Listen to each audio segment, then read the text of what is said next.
کوئی شکر کی پٹی بھی باندھ نہیں تھا. حضرت ایوب 18 سال بیمار رہے. زوجہ کہنے لگی دعا کر لو, تو آپ فرمانے لگے بی بی سے کہ صحت کتنی دیر رہی؟ اس نے کہا 60 سال. تو آپ فرمانے لگے ذرا بیماری کو بھی 60 سال گزر لینے دو, پھر دعا بھی کر لیں گے. یہ دعا کی, اللہ یہ لفظ کہے, اللہ نے صحت دے دی, تندرستی آ گئی. ایک دن گھر میں بیٹھے بیٹھے زوجہ کہنے لگی کہ ایوب یہ بتاؤ دکھ اچھے کہ سکھ؟ آپ فرمانے لگے سارے دن ہی اللہ کے ہیں, پر دکھ بڑے اچھے تھے. مجھ سے پوچھو تو دکھ بڑے اچھے تھے. کہا کس طرح؟ تو حضرت ایوب فرمانے لگے جب میں بیمار تھا تو 24 گھنٹے میں ایک دفعہ میرا رب میرا حال پوچھا کرتا تھا. ایک دفعہ میرا اللہ پوچھتا تھا ایوب تیرا حال کیا ہے؟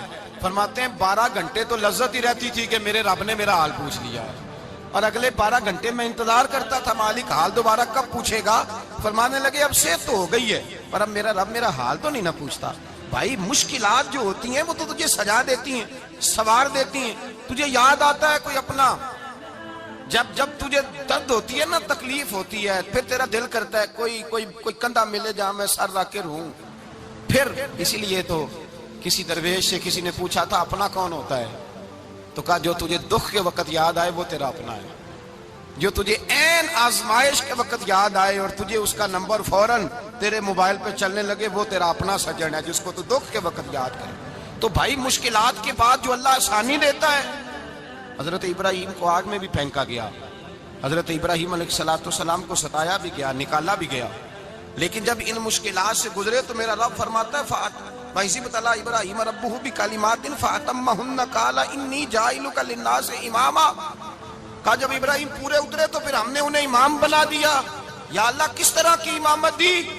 فرمایا میں نے اتنی اعلیٰ شان عطا کی ہے کہ اپنے لاڈلے رسول کو جناب ابراہیم کی نسل میں پیدا فرما دیا ہے.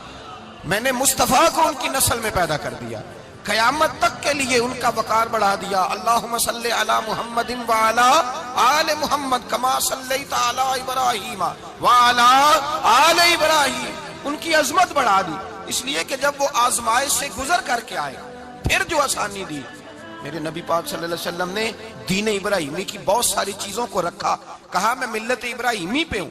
جب کوئی مشکلات کو عبور کر کے آتا ہے, جب کوئی تکلیفیں سہ کر کے آتا ہے, اس کے لیے جو اجر ہوتا ہے, اس کے لیے جو پھر اللہ کتنی ذرا بڑی توجہ کیجئے گا. لوگ سمجھتے ہیں فلاں آدمی مشکل میں ہے تو شاید مشکل میں ہی رہے گا, فلاں آزمائش میں ہے تو شاید میرا اللہ فرماتا ہے ایک مشکل دے کے میں 2 آسانیاں بھی دوں گا. تم مشکل دیکھ رہے ہو, مشکل نہ دیکھو, وہ جو اس کو بعد میں آسانی آنے والی ہے, اور ڈبل جو میں اس پر نعمت کرنے والا ہوں اس کو دیکھو.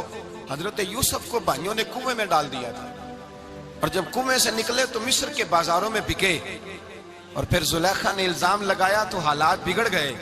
حضرت یوسف کو جیل جانا پڑا. کتنی کٹھن زندگی تھی, لیکن میرے مالک کو کچھ اور ہی منظور تھا. کنویں میں گرنے والے, بازار میں بکنے والے, جیل میں جانے والے, الزام لینے والے جناب یوسف کو رب کریم نے اسی مصر کا بادشاہ بنا دیا. اللہ پاک نے اسی مصر کا حکمران بنا دیا.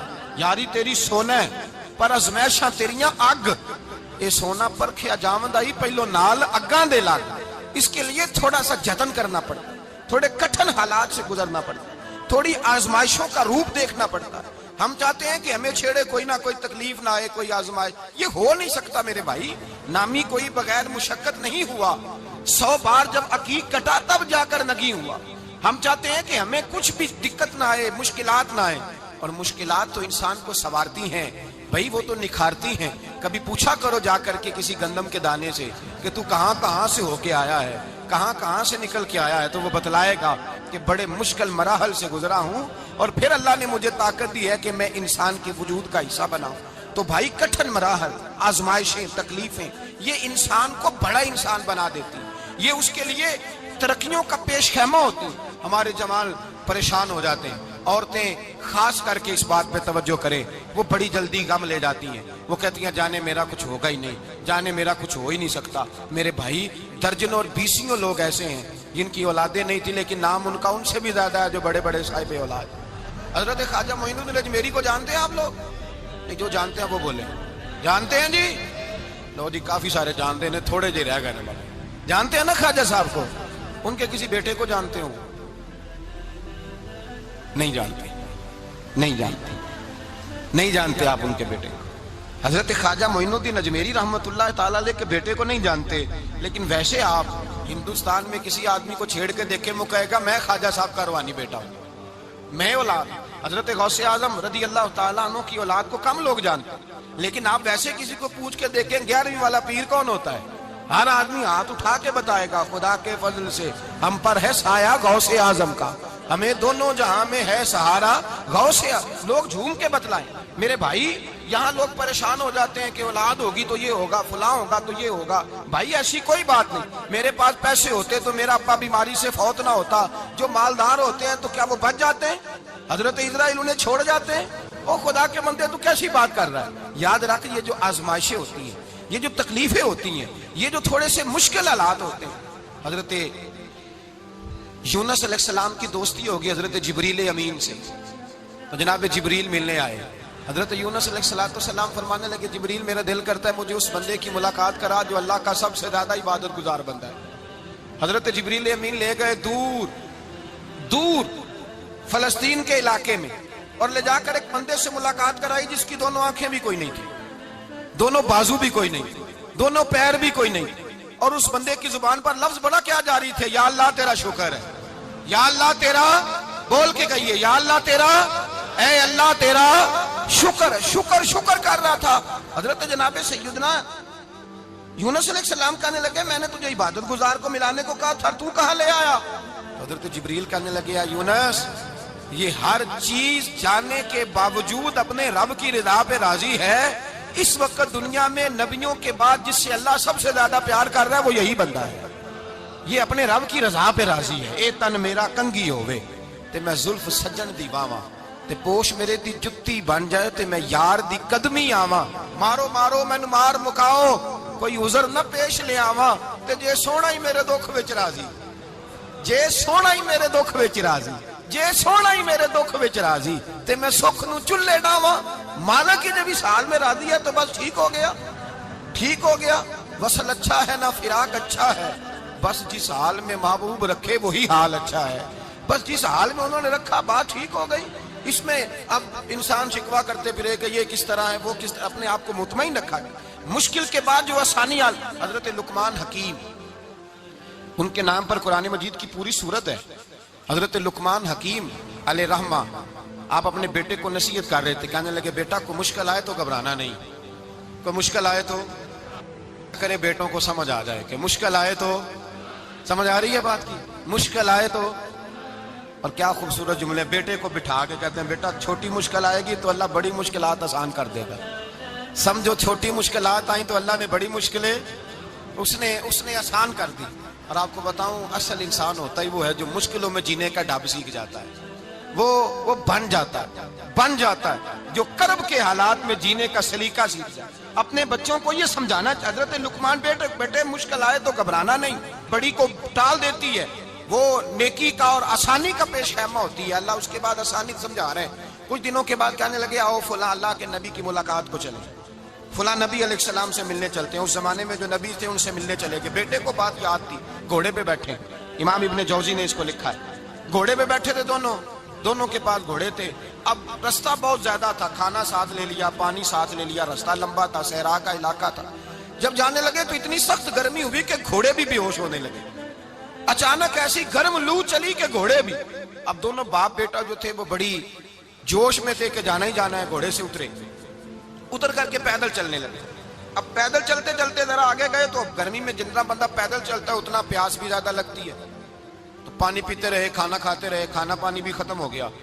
تھوڑا آگے چلے نا، اس قدر تکلیف بڑی کہ حضرت جناب لقمان کے بیٹے کے پیر کے اندر ایک ہڈی پیوست ہو گئی، اتنی بڑی ہڈی تھی وہ اندر ہی چلی گئی، پیر خون کے فوارے گرنے لگے، بیٹا بے ہوش ہو گیا۔ حضرت لقمان اس کے سرانے بیٹھے تو بیٹا تھا نا، آنکھوں میں آنسو آ گئے۔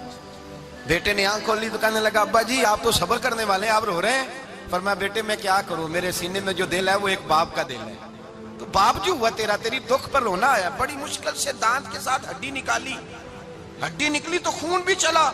صاحب زیادہ کہنے لگا حضور آپ نے تو کہا تھا ہر مشکل کے بعد آسانی ہوتی ہے، اور چھوٹی مشکل دے کے اللہ بڑی سے بچا لیتا ہے، تو ہم تو اچھے کام چلے تھے، مشکل پہ مشکل، مشکل پہ مشکل، یہ کیا ہے؟ حضرت لقمان کہنے لگے بیٹا نہ تو رب کی حکمتوں کو جانتا ہے، نہ پوری طرح میں جانتا ہوں۔ لیکن جو میں نے کہا تھا وہ بات سچی ہے. فَإِنَّ مَعَ الْعُسْرِ يُسْرًا إِنَّ مَعَ الْعُسْرِ يُسْرًا. اللہ ہر مشکل کے بعد آسانی عطا فرمائے گا. اور فرمایا میرا ایمان ہے کہ ضرور عطا فرمائے گا. یہ بات کہہ رہے تھے کہ سامنے سے دھواں اٹھا, اتنا سخت دھواں اٹھا کہ آپ نے سوچا شاید وہاں بادیا وہاں جاتے ہیں. وہاں چلنے لگے تو پیچھے سے کسی نے آواز دی, ٹھہر جاؤ, رکو. وہیں رک گئے. تھوڑی دیر گزری تو کہا رک جاؤ. جب رکے تو ایک بولنے والا بولا, کہنے لگا تمہارے لیے تھوڑی دیر کے بعد جانوروں کا بندوبست کر دیا جائے گا, کھانے کا بھی بندوبست ہو جائے گا, بچے کا پیر بھی صحیح ہو جائے گا, چلے جانا, لیکن ذرا ٹھہرو. حضرت لقمان کہنے لگے بولنے والے تو کون ہے؟ تو کہنے لگے میں اللہ کا فرشتہ ہوں, میں اللہ کا فرشتہ ہوں. کہا اللہ کے فرشتے اور یہ سارا کچھ کیا ہے؟ تو فرشتہ کہنے لگا اصل بات یہ ہے کہ سامنے بستی پر مجھے عذاب نازل کرنے کا حکم ملا تھا, آپ بڑی تیزی سے آ رہے تھے. میں نے رب سے دعا کی کہ اللہ اس باپ بیٹے کی غلطی کوئی نہیں, مہربانی فرما. رب نے پہلے آپ کو صحرا میں الجھایا, پھر میری دعا کی برکت سے آپ کے گھوڑے ٹھہر گئے, پھر میری دعا کی برکت سے آپ کا پانی ختم ہوا, پھر میری دعا کی برکت سے آپ کے بیٹے کو زخم آیا, پھر میری دعا کی برکت سے سامنے سے دھواں اٹھا. فرمایا یہ جو تمہیں مشکل پہ مشکل آ رہی تھی, یہ تو میرا رب تمہیں عذاب سے بچانا چاہ رہا تھا. یہ جو تمہیں مشکل پر مشکل آ رہی تھی تو میرا مالک تمہیں عذاب سے بچا رہا تھا, تم سمجھ نہیں رہے تھے. حضرت لقمان نے بیٹے کی طرف دیکھا تو بیٹے کہنے لگے ابا جی بات بالکل سچی ہے, افضل الذکر لا الہ الا لا الہ الا, اور پھر پڑھنے لگے حسبنا اللہ و نعم الوکیل نعم المولا و نعم النصیر. یہ ورد ہونے لگا. بھائی جب تجھے مشکل آتی ہے, آزمائش آتی ہے, تو اس وقت سمجھتا ہے پتہ نہیں میرے ساتھ کیا بننے لگا ہے. اللہ تبارک و تعالیٰ چھوٹی مشکل دے کے تجھے بڑی سے محفوظ رکھتا ہے.